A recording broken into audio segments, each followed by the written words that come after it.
do mundo. Boa noite também a você que nos acompanha pelo Facebook e Instagram. Boa noite, Elicaso e sua equipe de transmissão. Eu sou José Carlos Carvalho e este é o programa Uma Conversa Legal, que vai ao ar todas as segundas-feiras, das 20 às 21 horas, pela TVN Brasil. Hoje os temas do nosso programa são os projetos implementados na sua gestão, como administrar uma subseção da OAB, quinto constitucional, cursos de direito, advocacia na atualidade e as perspectivas para o futuro, além de outros assuntos de fundamental relevância estarão em pauta neste nosso encontro. E para esta conversa legal, convidamos o Dr. Amaury Andrade, advogado, graduado em Direito pelo Centro Universitário do Distrito Federal, UDF, membro do Instituto dos Advogados do Distrito Federal, IADF, pós-graduado em Direito Penal e Processual Penal pela TAME, professor universitário, mestrando em Políticas Públicas pelo UNCEUB, presidente da subseção da OAB Gama, gestão 2016-2018 e 2019-2021, articulista e palestrante, além de outras especializações neste segmento. Dr. Amaury Andrade, boa noite e seja muito bem-vindo ao nosso programa. Obrigado, Zé Carlos, pela oportunidade. Obrigado, TVN, por me receber aqui. Espero poder contribuir com os nossos conhecimentos, com aquilo que já aprendemos ao longo de algum tempo de advocacia, de professor universitário e algumas outras atividades que venho exercendo com muito afinco, com muita alegria, com muito prazer. Obrigado pelo convite. Espero poder não decepcioná-lo. Não, estamos aqui para tentar contribuir aquilo que é possível. Claro, com certeza. Muito bem. Doutor Amaury, antes de iniciarmos o nosso programa, vamos nos solidarizar com a família da nossa querida advogada, a doutora Letícia Souza Curado. Desapareceu dia 23 e infelizmente hoje foi encontrada morta. E essa constatação nos deixa indignados com a tamanha crueldade de um monstro cruel e frio, que certamente vai pagar o bárbaro crime com os rigores da lei. A família enlutada, os nossos sentimentos, todos os advogados do Distrito Federal e do Brasil estão consternados com essa barbárie. A OAB, segundo o senhor estava me informando agora há pouco, através do nosso presidente da seccional, também vai decretar luto, né, doutor Amaury, oficial aí por 3 dias, e nós estamos aqui muito consternados e à disposição da família para o que der e vier. Tomei conhecimento também através da imprensa, dos meus colegas de imprensa, que o nosso presidente vai indicar alguém para atuar na assistência de acusação. Eu já, como advogado criminalista, e acredito que o senhor também, que também é um especialista nessa área, nós já nos colocamos à disposição, viu, doutor Amaury? Caso o doutor Délio queira nos indicar, estamos à disposição aqui para atuar como assistente de acusação num crime bárbaro dessa natureza, dessa envergadura. Por favor, doutor. Externamos os nossos sentimentos à família de Letícia. Eu já estive conversando com o presidente Dalton de Planaltina, a região onde ela morava. Conversei com o presidente Délio agora no final da tarde, estive na OAB. O presidente Délio, sensibilizado juntamente com a sua diretoria, já vão emitir uma nota, né, para entrar em luto oficial pela instituição, mas Letícia, apesar de ser advogada, era ser humano. Deveria ser tratada de forma respeitosa, né? E crimes dessa natureza têm um viés muito voltado a questões sexuais. Espero que de fato a polícia possa apurar de forma bastante rígida, né, essa questão, esse crime tão bárbaro, né, que foi noticiado hoje, que ela foi encontrada de forma asfixiada, né?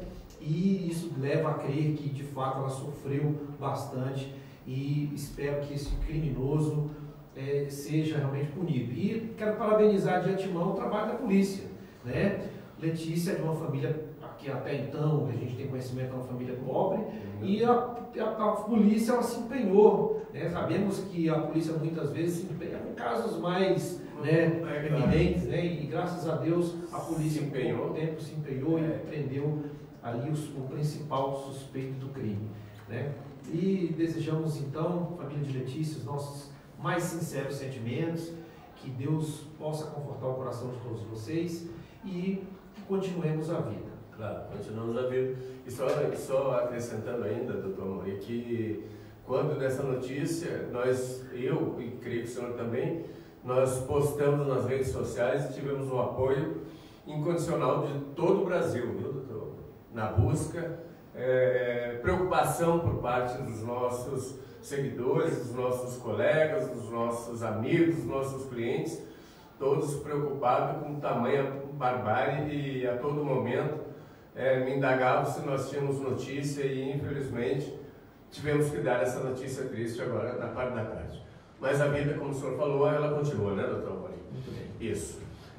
Doutor Amorim, já vamos iniciar aqui a nossa conversa legal e já vou perguntando ao doutor como administrar uma subseção, uma vez que tem experiência em 2 gestões consecutivas, sendo esta última ainda início de gestão, aproximadamente 9 meses de administração e 2 anos e 3 meses para seu término. Mas o senhor comandou a OAB do Gama no período de 2016 a 2018, um período integral, e agora mais 2 meses, mais 9 meses, e ainda tem 2 anos e 3 meses para concluir o seu mandato. Por favor, doutor Amorim.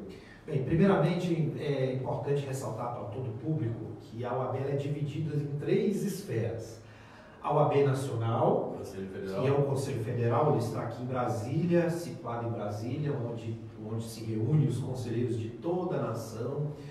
E aqui também está atuando o nosso presidente, que é o presidente, vamos dizer, o maior, claro. E subdivide-se em seções e seccional, que no caso é o Distrito Federal. O Distrito Federal é uma seccional. E nós temos as seções, seção do Espírito Santo, Goiás, Rio de Janeiro e por aí vai. E vamos considerar que as seccionais e as seções são a segunda fase, segunda esfera da entidade. E temos as subseções, que são, vamos dizer, uma representatividade da Ordem dos Advogados nos municípios ou cidades vizinhas às seccionais. E tem uma graça e alegria e motivação de presidir uma das subseções, que é a subseção da minha cidade natal. Nasci e fui criado no Gama, e ali resido também, onde ali tem o meu escritório, com muita alegria. Muita honra, né? Muita honra, eu pratico a minha profissão ali, né, com muito afinco, e a nossa subseção ela abrange também uma cidade vizinha que chama-se Santa Maria, uma cidade praticamente colada no Gama, né? Ali com uma quantidade expressiva de habitantes, e ali também já tem uma quantidade expressiva de advogados. Então, antes de mais nada de falarmos como administrar uma subseção em si, eu acho importante e interessante falar como se subdivide a entidade Ordem dos Advogados do Brasil. Mas respondendo, administrar uma subseção como a minha, por exemplo, que hoje ela é a terceira maior do Distrito Federal, com uma quantidade já em base em torno de 800 advogados, é uma responsabilidade muito grande, José Carlos. Haja vista que a entidade ela tem 2 papéis primordiais: o atendimento aos anseios da classe da advocacia e também atendimentos aos anseios da sociedade, né? Ela tem a sua vinculação com o papel social. E nós, como gestores, nós temos que observar as 2 vertentes, para que nós possamos atender de forma plena o que os advogados e que a sociedade anseia. Então, administrar uma subseção é algo prazeroso, mas é algo que tem muita responsabilidade, porque a classe dos advogados ela é uma classe exigente, são pessoas que têm uma formação, são pessoas que têm a sua opinião, em alguns pontos, pessoas polêmicas, mas dizer que administrar uma subseção é algo que, quando está na nossa veia, né, se torna muito mais fácil, que foi o meu caso. Eu descobri a advocacia já com uma idade já um pouco avançada, vamos dizer. Com 35 anos de idade que eu fui me formar em Direito. Não me formei novo, com 20 e poucos anos. Eu queria eu estar formado com uma idade bem inferior, mas me formei já com 35 anos de idade e com a graça de Deus, com os 5 anos que preza a nossa legislação do Estatuto da Advocacia, eu me tornei presidente. Né? Com pouco tempo me tornei presidente. Na época, o atual e então o governador Ibanez Rocha confiou a mim a responsabilidade de presidir aquela subseção e ali eu topei aquele desafio e presidi ela durante esses últimos 3 anos, de 2016 a 2018, e ano passado, em novembro do ano passado, mais especificamente no dia 26 de novembro, eu fui reeleito para mais um triênio. E é com muita alegria que eu prossigo nessa missão. Muito bem. E essa reeleição, diga-se de passagem, aproveitando suas colocações, ela se deu tão somente, doutor Amorim, por sua gestão e competência. Aí, eis a razão, o senhor foi reeleito, desenvolveu um trabalho espetacular, de fundamental relevância para os advogados lá do Gama e também do Distrito Federal. A gente sabe da sua competência. O senhor desenvolveu, também desempenhou cargos na Assembleia Legislativa, né? Isso. Desenvolveu cargos importantes e os advogados do Gama e do Distrito Federal estão satisfeitos com essa gestão. Isso não resta a menor dúvida que a reeleição é em função de um trabalho assíduo e profícuo e profissional. Eu costumo dizer, Zé Carlos, que ser eleito não é fácil. Já não é fácil ser eleito. E ser reeleito mais difícil ainda. Né? E ainda mais para uma classe tão exigente como a classe dos advogados. E nós conseguimos uma reeleição com o seguinte papel: eu queria, naquela época, que verificasse se minha gestão estava sendo aprovada pela classe. E fomos para a reeleição e, graças a Deus, nós conseguimos vencer, mas não é nada muito simples, né? É uma responsabilidade, uma dobra responsabilidade, mas eu posso te assegurar que, pelo tempo de experiência que eu tive durante os 3 anos de gestão, eu pude experimentar experiências incríveis na minha vida pessoal. Com certeza.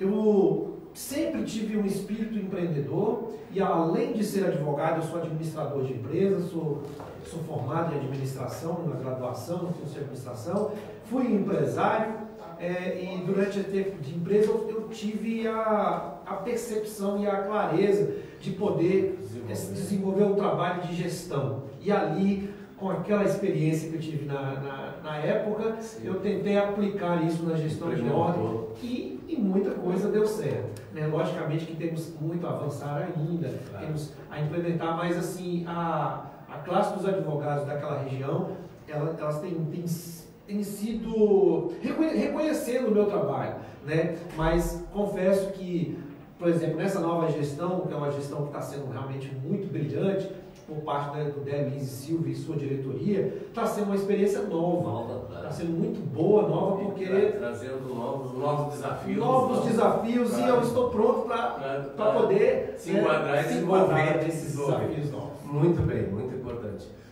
Doutor Amorim, quais os projetos que foram implementados nessa gestão, então, de 2018, 2016 a 2018, que o senhor implementou lá no Gama? Por favor. Um dos projetos que eu implementei foi a aproximação da entidade com o advogado. Isso. Eu fiz questão, Zé Carlos, de visitar a casa de 90% dos advogados do Gama e Santa Maria.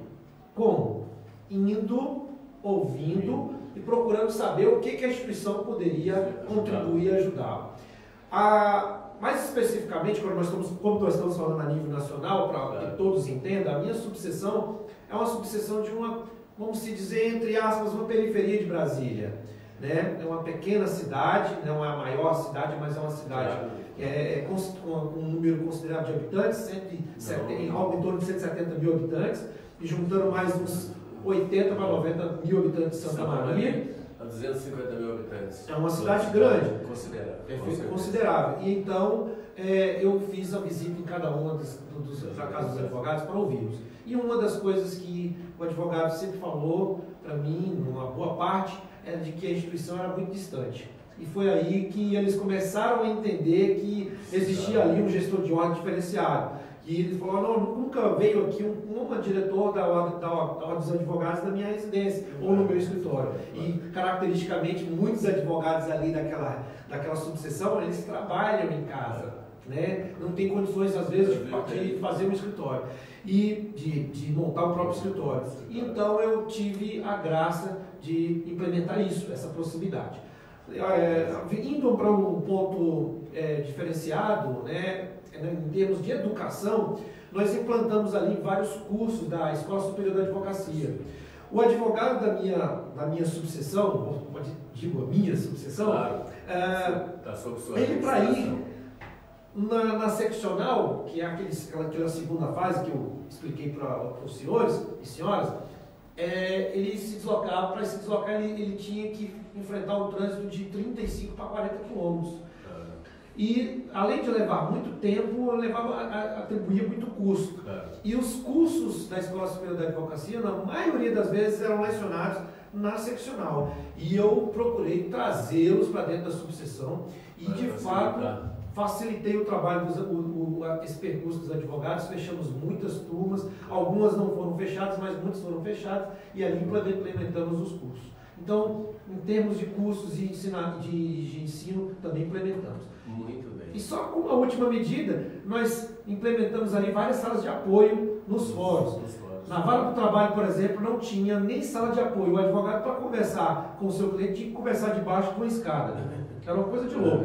E ali nós pleiteamos, mudamos a vara do trabalho do local comercial para um prédio público, juntamente com o TRE e o próprio TRT.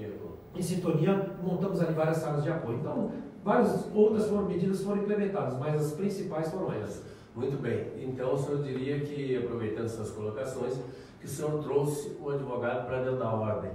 Muito bem. O advogado, independente se ele era atuante ou se ele não era atuante. Ele veio para dentro. Perfeitamente. O senhor fez essa interlocução com o advogado e a subseção.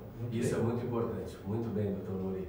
E quais os projetos implementados, tendo em vista que nós temos 9 meses de gestão, na atual gestão, ou em fase de implementação, que o senhor está colocando para a subseção do governo?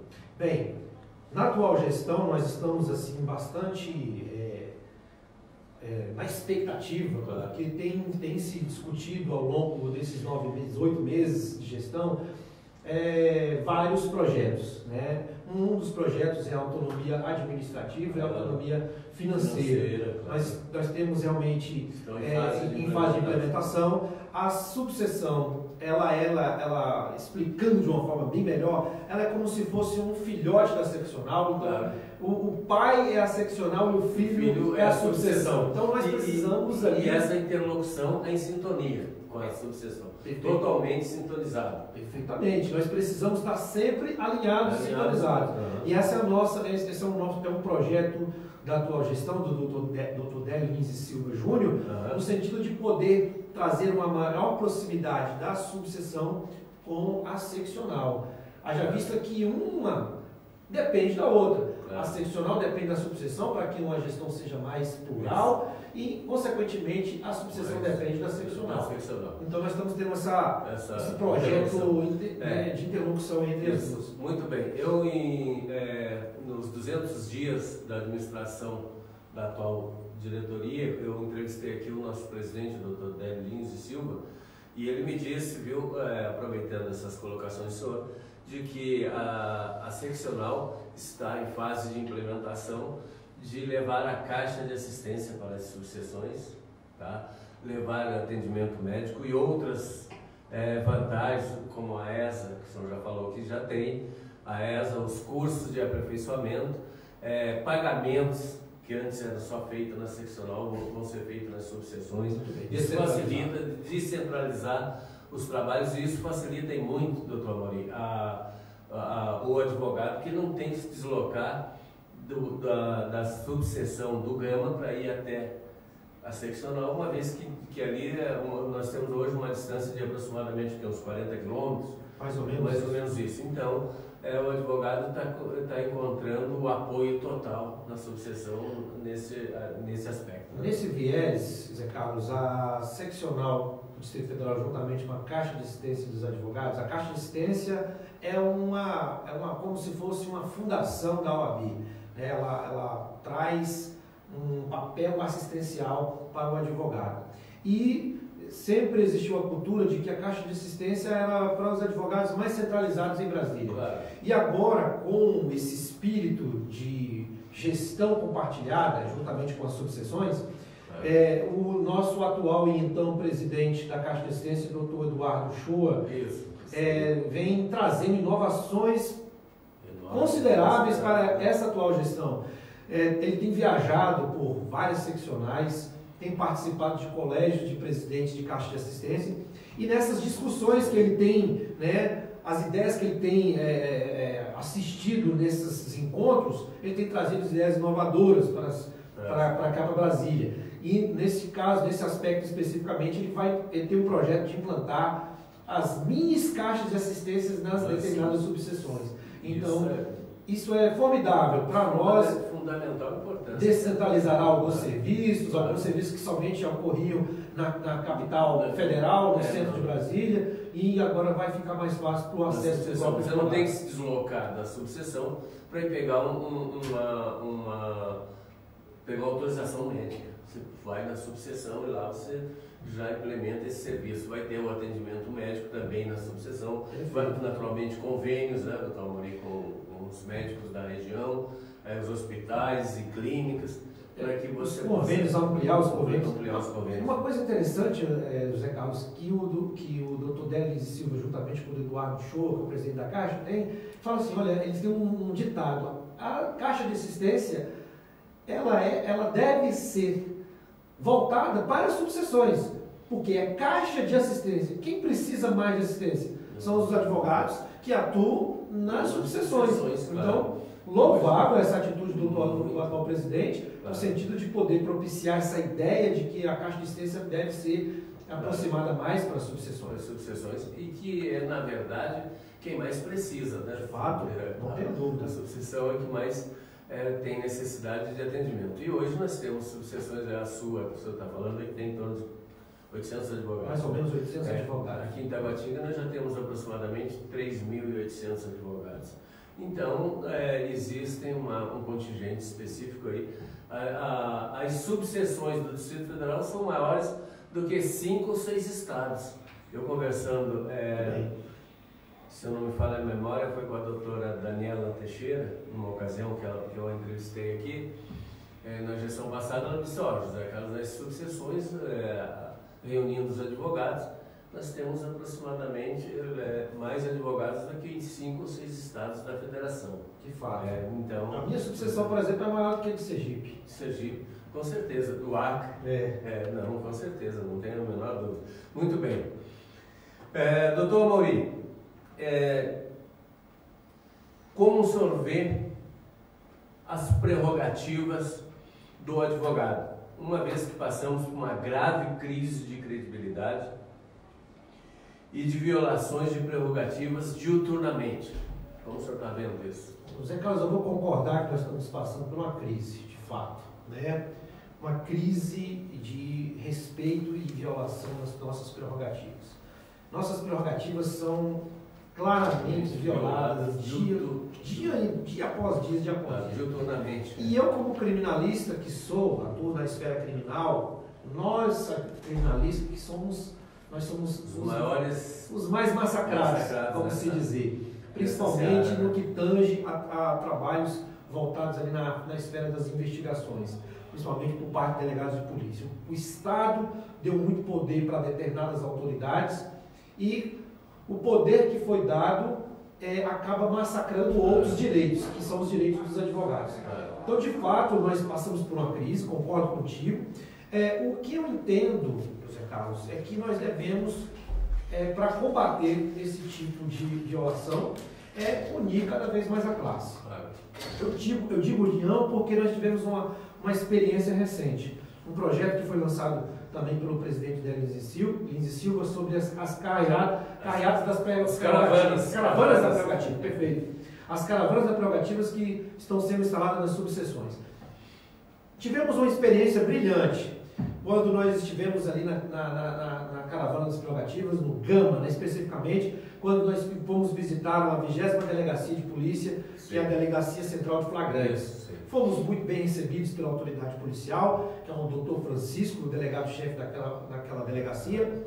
Mas o mais interessante foi a forma de abordagem como nós chegamos. Nós chegamos naquela delegacia com mais ou menos, em torno de uns 30 advogados, todo mundo ali vestido de terno, né? E existe, na maioria das delegacias, existem os balcões, onde recepcionam os advogados, as pessoas, né? O cidadão que vai fazer um registro, consequentemente os advogados. Quando nós chegamos no balcão com os agentes de polícia ali na frente, eles só estava noticiado para o delegado da nossa visita, os agentes de polícia ficaram assim preocupados com aquela situação. Então, quando a violação das nossas prerrogativas, né, é atingida, o que seria mais interessante era a classe de fato se unir. E ainda nós temos um grande papel e um desafio: unir cada vez mais a classe para que ela possa se sensibilizar e mostrar para essas entidades, seja delegados de polícia, delegacias, Ministério Público, Poder Judiciário, de que nós somos uma classe que exigimos respeito. Tão verdade que agora, com a Lei do Abuso de Autoridade, a 7965 de 2017, que está aí aprovada pela Câmara e pelo Senado, está sendo... Falta sancionar pelo presidente. Só falta sancionar pelo presidente e está sendo objeto de muita incomodação por parte de algumas autoridades. Nessa questão do projeto em si, ele tem várias questões voltadas à violação da prerrogativa do advogado, né? Tem questões voltadas a crimes em espécie, mas eu costumo falar igual o nosso amigo Tiago Machado: quem não deve não teme. Exato. Então a lei ela veio, logicamente tem alguns pontos da lei que precisa melhorar, ser melhorado, mas quando se fala nas violações das prerrogativas, louvável o legislador que aprovou essa lei, e vamos ver que o nosso presidente Bolsonaro sancione sem vetar nenhum desses artigos. Muito bem, eu só acrescento essas colocações, doutor Amorim, porque eu faço parte da Comissão de Prerrogativas da Seccional e faço parte também sou membro da Comissão de Prerrogativas do Conselho Federal. Para o senhor ter uma ideia, nós temos hoje tem um projeto de ação civil pública para quem descumprir, para a autoridade que descumprir a prerrogativa, ele vai ser penalizado, e ainda mais, a autoridade que descumprir a prerrogativa, ele está sujeito a uma indenização por dano moral coletivo. Muito bem. Então, isso é de suma importância, e eu quero aproveitar e dizer a você, doutor Amorim, e aos nossos telespectadores, de que essa colocação de nós temos que fazer valer o nosso Estatuto de Regência, o nosso artigo 6º, que diz que entre juízes e membros do Ministério Público, policiais e autoridades de um modo geral, não existe hierarquia e nem subordinação. Perfeito. Ambos devem ser respeito recíproco. E nós temos que fazer valer isso. Eu sei que o senhor está ali, deve ter uma comissão sua. Sim. Na subseção de prerrogativos. Nós temos a comissão da seccional e temos a comissão do Conselho Federal, que eu me orgulho de participar das duas comissões. Eu fui presidente da comissão de prerrogativos aqui de Taguatinga na gestão do Dr. Laírson Bueno, e posteriormente ele saiu, mas continuei até o final da gestão, e a gente não deixou nenhuma pendência. E a prerrogativa é uma ideia que ela tem que prevalecer, é uma situação que não pode voltar atrás, e o advogado não pode ser de forma nenhuma, e que fica um alerta aí às autoridades que estão nos assistindo e aos nossos colegas. Nós não vamos submeter à subserviência de quem quer que seja, viu, doutor Amorim?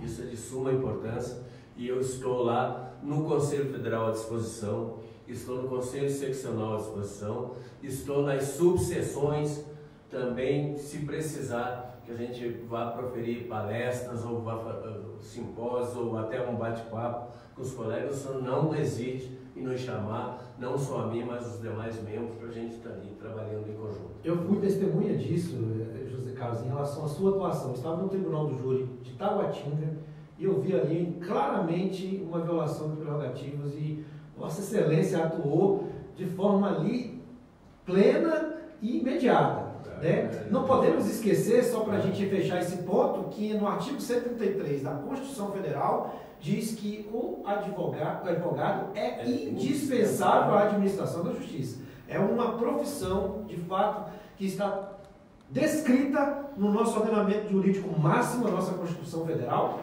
e ali exigimos cada vez mais o quê? O nosso respeito.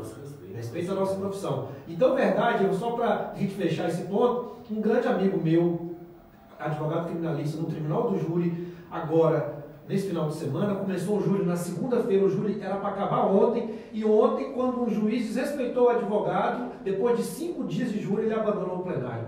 E o júri teve que ser absolvido. Não pode existir. Para você ver, doutor Mauri, a importância da prerrogativa, num julgamento bastante famoso aqui no Distrito Federal, que foi o julgamento do senhor dono da Gol, o juiz mandou chamar a comissão de prerrogativa e lá tinham advogados famosos, famosos medalhões, e de todo o país, eram 18 advogados. E o juiz me chamou e disse o seguinte: olha, e falou com o Ministério Público também, e falou: eu estou chamando a prerrogativa para a gente, para manter o respeito entre a advocacia, para o senhor fiscalizar o juiz, os seus colegas, seus pares advogados, e fiscalizar o Ministério Público. Então o senhor imagina o tamanho da responsabilidade e como é visto por alguns profissionais da magistratura, como é o caso do Dr. João Guimarães, que é o presidente do Tribunal do Júri, e que chamou a gente lá, e nós ficamos lá 4 dias acompanhando esse júri lá, para que se mantesse o elevado nível entre as partes. Muito bem. Isso existem profissionais, juízes e promotores, delegados de polícia, que são realmente conhecem essa nossa legislação, conhecem os nossos direitos. Agora, infelizmente. E até porque, doutor, se não houver isso, o senhor está vendo o tamanho do prejuízo com 5 dias de julgamento. O advogado abandonou o plenário, o tamanho do prejuízo para os cofres do Estado, para o Judiciário, para o Ministério Público e para a própria defesa, um prejuízo considerável. Mas em se violando as prerrogativas, tem que se tomar essas atitudes, até porque casos dessa natureza não venham mais ocorrer. Tá certo? Que exige o respeito. Exige o respeito. Doutor Amorim, só antes da gente continuar aqui, informando ao senhor e aos nossos telespectadores que nós estamos sendo assistidos por vários países mundo afora, entre eles Estados Unidos, Canadá, México, Costa Rica, El Salvador, República Dominicana, Trinidad e Tobago, Argentina, Chile, Paraguai, Uruguai, Bolívia, Equador, Colômbia, Peru, Guatemala, Guiana Francesa, Portugal, Alemanha, Inglaterra, França, Monte Carlo, Vaticano, Holanda, Bélgica, China, Japão, Coreia do Sul, Emirados Árabes Unidos, cuja capital é Dubai, Irã, Indonésia, Israel, Egito, Turquia, Líbano, dentre outros. Dá 35 países. O senhor imagina o tamanho da nossa responsabilidade falando desse povo todo, né? Sim, com certeza. Doutor Amorim, como professor universitário, com a larga experiência, como analisa os cursos de Direito? Uma vez que só no Distrito Federal nós temos aqui hoje, doutor Amorim, 42 faculdades de Direito. Eu indago antes do senhor responder a pergunta, não estaria na hora de nós fazermos igual a medicina fez, em proibir a instalação de outros cursos de Direito, ou então reciclar esses cursos e aferir uma nota, uma avaliação mais acurada nesses cursos de Direito, para que a gente tenha profissionais altamente qualificados? Não tenha dúvida. Nós temos hoje no nosso país cerca de 1.200.000 advogados. 1.242.000 por aí. Eu fiz até uma pesquisa na última segunda-feira, que eu dei uma palestra e precisava atualizar. Isso. Eu coloquei um valor aproximado. Isso aí. Isso é preocupante. Nós temos muitos profissionais no mercado, né? Muitos, mesmo se submetendo ao crivo da prova da ordem dos advogados, que no meu posicionamento deve ser mantida. Claro. Existem projetos para querer derrubar, né?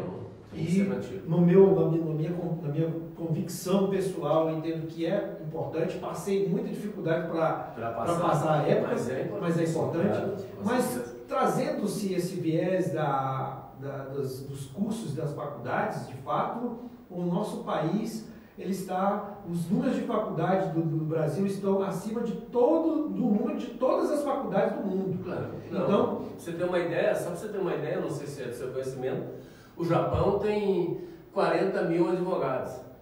O Japão, com 200 milhões de habitantes, tem 40 mil advogados. No Brasil, só no Distrito Federal, nós estamos aqui inscritos 62 mil e alguma coisa. Só no Distrito Federal. Logicamente que no mercado de trabalho, cada um tem que se destacar para a sua competitividade. Mas nós, trazendo assim para o assunto da minha própria subseção, eu tenho lá advogados formados, competentes, com certeza, mas estão desempregados.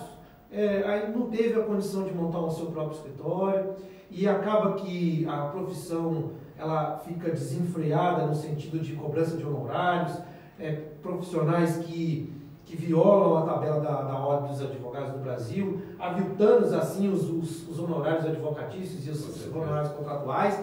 Então, o número de faculdades realmente é muito grande. O Estado, através do Ministério da Educação e Cultura, deveria frear esse número de faculdades. Acaba, de fato, expressa de forma escancarada a mercantilização dos ensinos jurídicos. Né? Faculdade de caça-níqueis. A famosa caça-níqueis, né? Claro.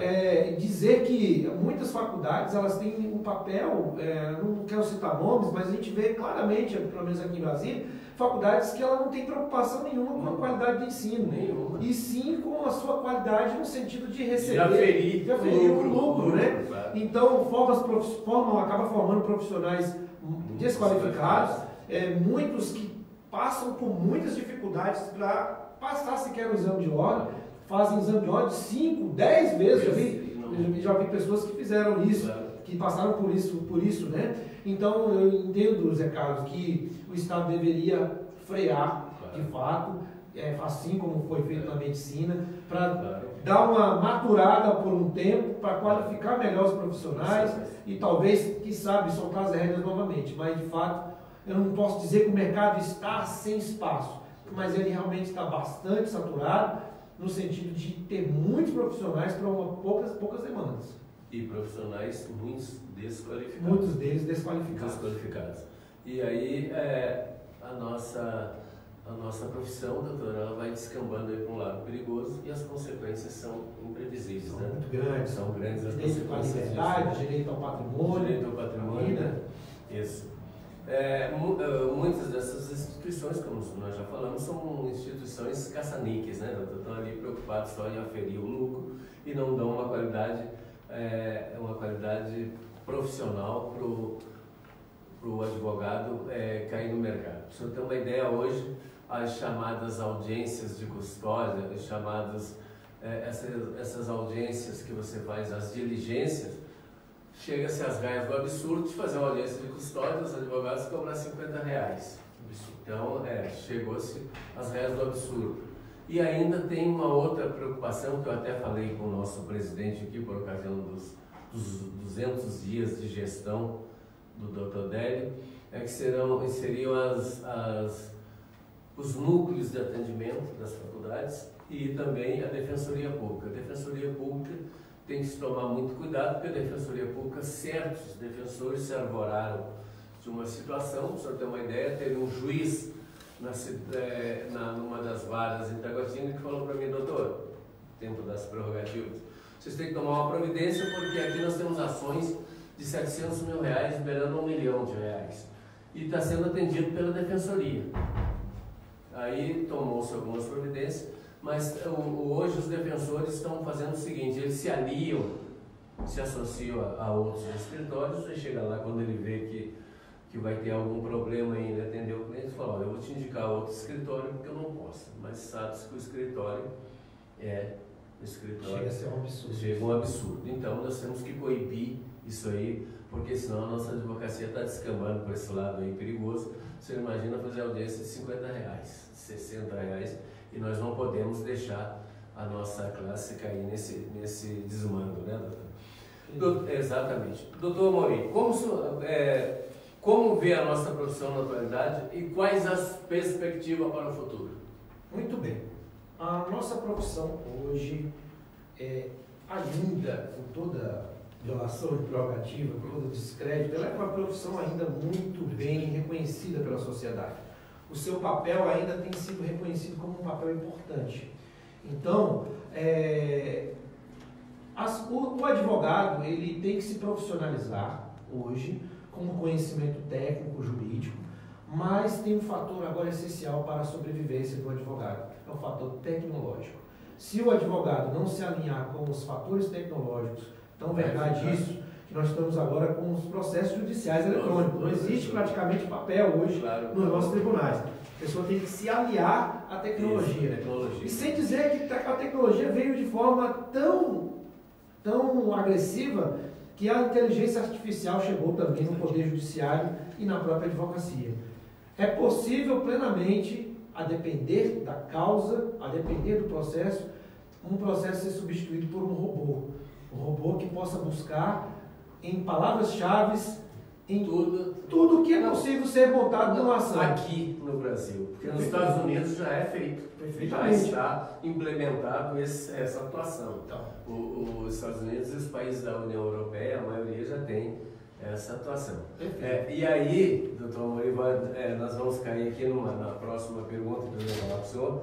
Se providências não forem tomadas, a profissão do advogado ela tende a desaparecer. Bem, alguns casos, sim.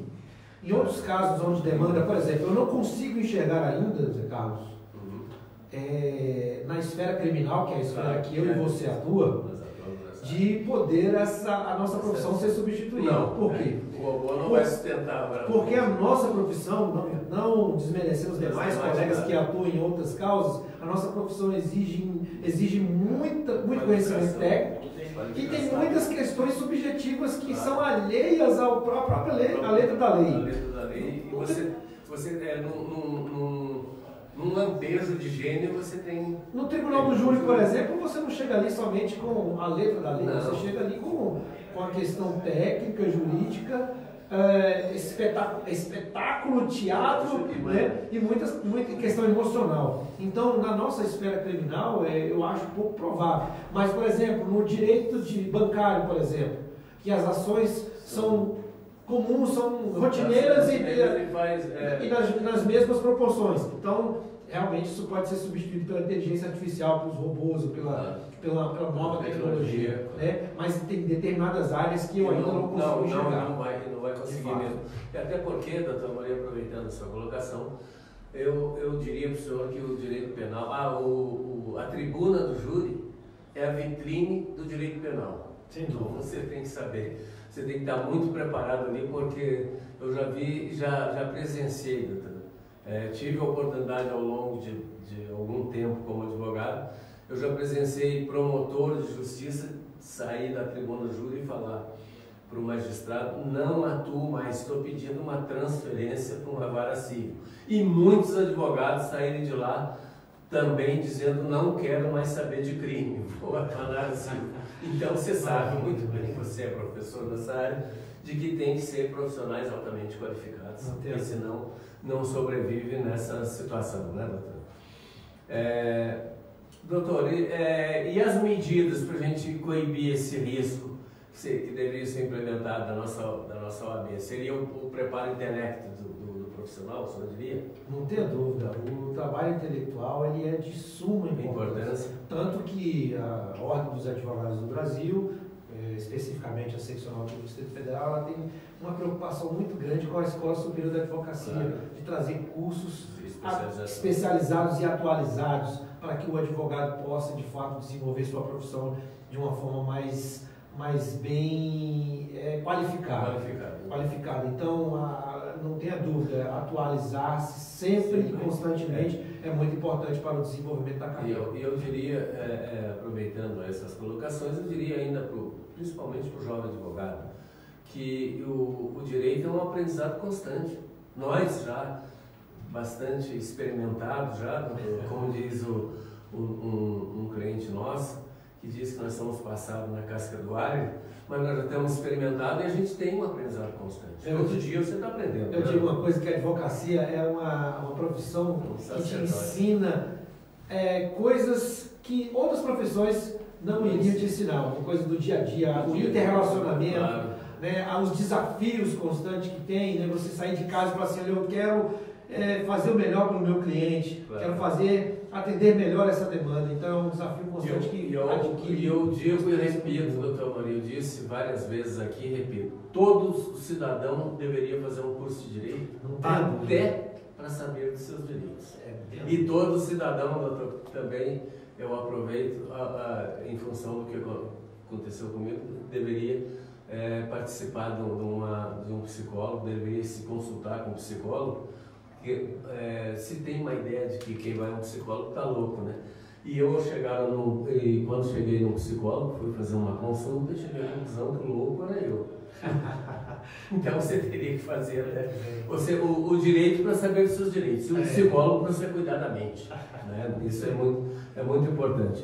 Doutor Amorim, nós estamos, essa semana, vamos eleger dentre 12 candidatos, 6 candidatos mais votados para o 5º Constitucional, que é a vaga de desembargador destinada aos advogados. Como vê esta eleição? Muito bem, o artigo 94 da Constituição Federal traz uma previsão de que os tribunais estaduais, Tribunal do Distrito Federal, TRF, e pela emenda constitucional número 45, os tribunais superiores do trabalho, né, e o Tribunal Regional do Trabalho e o Tribunal Superior do Trabalho possa ter 1/5 das vagas dos desembargadores voltadas para pessoas do membro do Ministério Público, e um membro da advocacia. Para quê? Segundo a intenção do legislador, foi para trazer uma pulverização e um equilíbrio, porque muitos magistrados, por exemplo, concursados, eles não sequer passaram pela advocacia ou sequer passaram pela promotoria de justiça um dia para poder fazer um julgamento mais imparcial. Muitos deles fizeram da base de Jesus, passaram lá e aí... Muito bem. E queira ou não queira, tanto na promotoria de justiça, no Ministério Público, quanto na advocacia, as experiências são diferenciadas. Então, o 5º Constitucional ele veio para trazer essa pulverização. E mais especificamente aqui em Brasília, nós estamos agora, inclusive, convivendo com esse momento. Um determinado advogado, desembargador, faleceu, que ele era um advogado que entrou na vaga do 5º Constitucional, faleceu e abriu-se uma vaga para o 5º Constitucional. Eu entendo que o 5º Constitucional realmente é um preceito constitucional importante para que a justiça brasileira, de fato, possa ter um equilíbrio e uma pulverização melhor, né, um chacoalho ali melhor no Poder Judiciário, para que a visão da advocacia e a visão do Ministério Público seja implantada nos julgamentos dos processos. Muito bem. Todos os candidatos reúnem um currículo acurado para desempenhar essa função de desembargador? Aqui em Brasília, especificamente, o pleito é um pleito bem acirrado, bem difícil. Claro. Né? Nós estamos agora na segunda fase. A primeira fase foi para a escolha dos 12, através dos conselheiros seccionais. Avaliaram os currículos de cada um deles. Os conselheiros seccionais são pessoas também que já têm uma certa experiência na advocacia, claro. Então não são qualquer cidadão, qualquer advogado, vamos dizer, não desmerecendo aos demais, mas são criteriosos. E aí escolheram os 12, e dentro desses 12, agora a classe irá escolher. Vale ressaltar que esse filtro de primeiro ser os 12 pelo Conselho foi criado na atual gestão do Dr. Délio Lins Silva Júnior. Houve uma inversão. Houve uma inversão. Antes foi a classe que escolhia primeiro, para depois o Conselho fazer o filtro. Agora fizeram o contrário. Né? O doutor Délio teve essa ideia. Então, foi filtrado agora para os 12 candidatos De fato, Zé Carlos, respondendo a sua pergunta, todos os candidatos, no meu entender, são extremamente qualificados, uns que são de carreira pública, outros são de carreiras da própria advocacia, um e outros estão vinculados muito à questão de docência, né, embora advogados, mas também estão vinculados à questão de docência, mas são todos qualificados. Todos qualificados, não resta a menor dúvida. O que o senhor espera, doutor Amorim, do candidato a desembargador escolhido? Bem, o que eu espero do candidato é, de fato, que ele possa ser um grande influenciador dentro do tribunal. Claro. Não influenciador para que as causas sejam favorecidas mais para a advocacia ou para o Ministério Público. Mas que leve realmente a necessidade do atendimento ao advogado. O atendimento ao advogado é um dos preceitos essenciais, inclusive, que, no meu entender, tem sido projeto de violação de prerrogativas. Sim. O magistrado, ele atendeu o advogado para despachar uma petição, para o advogado mostrar um outro viés, que às vezes questões subjetivas que não estão vinculadas diretamente ao processo. É importante que esta prerrogativa ela seja respeitada e seja combatida por esse candidato, esse desembargador que porventura entrar no quinto constitucional. E uma outra vertente, né, que eu acho importante é sobre a valorização dos honorários sucumbenciais, que precisam ser, que queiram ou não queiram, são arbitrados pelos próprios desembargadores, por esses juízes. E aí precisa ser respeitado. Um advogado que leva um processo por 15, 20 anos, né, nas costas, vamos dizer, e ali no final ele tem um honorário de sucumbência de, sei lá, R$200, R$300. R$100. Aconteceu no TRF de um estado aqui, de uma região do país. O cara trabalhou 12 anos no processo e o juiz determinou que ele recebesse R$100 de honorário. E ele educadamente peticionou por 18 laudas e doou esses valores de honorários. Nós estamos falando aí para vários países, para o Brasil inteiro. Ele doou esses honorários de R$100 para que o juiz determinasse que a vara comprasse papel higiênico.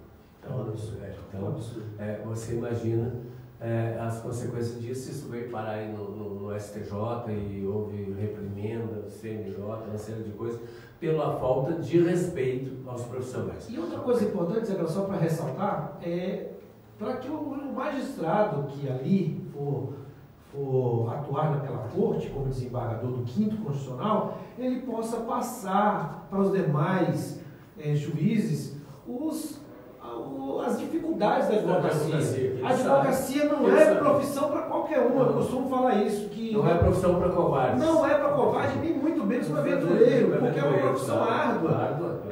Você se desligar da advocacia num final de semana, às vezes é muito difícil. Os familiares, os amigos, às vezes tem que entender isso. Então levar esse viés, essa preocupação de como é a profissão da advocacia para os demais colegas e pares é muito importante. Muito bem. Doutor Amorim, estamos encerrando o programa, suas considerações finais. Bem, Zé Carlos, eu quero agradecer primeiramente a Deus por essa oportunidade, por Deus me dar essa graça de estar aqui, de receber esse convite. Eu falo graça porque é Ele que nos sustenta, é Ele que nos capacita, é Ele que nos dá a sabedoria e a inteligência necessária para que possamos desenvolver o nosso melhor papel, desenvolver a nossa melhor versão. Quero agradecer a você, meu amigo, meu companheiro, colega de profissão e jornalista exemplar que és, de ter feito esse convite a mim. Dentro de 12 presidentes de subseção que nós temos hoje no Distrito Federal, eu fui o primeiro a estar aqui. Eu agradeço demais pela essa deferência e esse carinho que tem pela minha pessoa, e agradeço a TVN por abrir as portas e as câmeras para que eu pudesse aqui, de certa forma, tentar compartilhar um pouco do nosso conhecimento, daquilo que é possível e impossível para trazer um conhecimento dos telespectadores que assistem, o que de fato nós desenvolvemos, seja na área jurídica, seja na área administrativa de uma gestão de OAB, e também as questões adversas que foram tratadas no quinto constitucional e as violações de prerrogativas que foram tratadas. Muito obrigado, que Deus possa iluminar e dar muito sucesso a essa querida emissora de TV e a vocês, Zé Carlos. Muito bem. Doutor Amorim, eu que agradeço a entrevista esclarecedora aos nossos telespectadores e convido para em outras oportunidades Debatemos este e outros assuntos de fundamental relevância para o Distrito Federal, para o Brasil e para o mundo. Encerro o programa com a seguinte frase: se quiser triunfar na vida, faça da perseverança sua melhor amiga, da experiência seu sábio conselheiro, da prudência seu irmão mais velho e da esperança seu anjo guardião. Muito obrigado a todos que nos assistiram no Brasil e no mundo, agradecendo pela audiência e a paciência, e até a próxima segunda-feira, se Deus quiser, e com certeza Deus quer. Doutora Maria Andrade, meus parabéns e até uma próxima oportunidade. Boa noite. Obrigado a todos, um abraço.